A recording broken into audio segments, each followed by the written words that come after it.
Happening today, you watched it all morning long right here on CBS 4. Former special counsel Robert Mueller's testimony before Congress. CBS 4's Nicole Killian is live now in Washington, D.C. with a wrap-up of what we saw this morning. Nicole. Hey, good afternoon to you, Lauren and Maribel. And we're at the halfway point right now with one hearing down and another to go. But so far, this morning's congressional hearing played out more like a court hearing at times, with its star witness, Robert Mueller, not divulging much.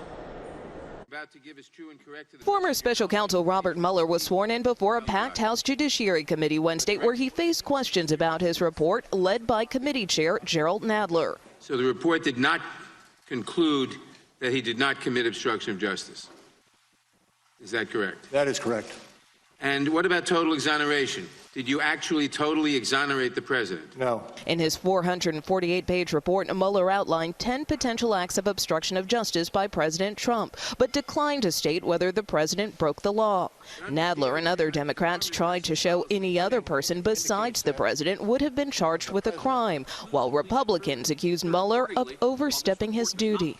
It was not the special counsel's job to conclusively determine Donald Trump's innocence or to exonerate him, because the bedrock principle of our justice system is a presumption of innocence.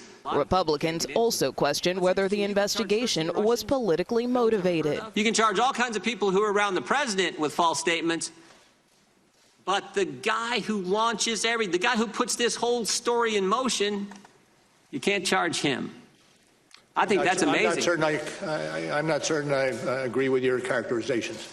Mueller mostly stuck to yes or no answers during the hearing and often responded to questions by referring to the report. The report is my testimony, and I will stay within that text. President Trump tweeted ahead of Mueller's testimony, calling himself a very innocent president. He repeated his refrain, no collusion, no obstruction. It's unclear if today's hearings will change any minds on either side of the political divide. And the president has continued to tweet throughout this morning's hearing. Of course, we'll be watching to see if he does the same this afternoon, but a senior administration official tells us it's safe to say he's watching. Live from Capitol Hill this afternoon, Nicole Killian, CBS 4 News.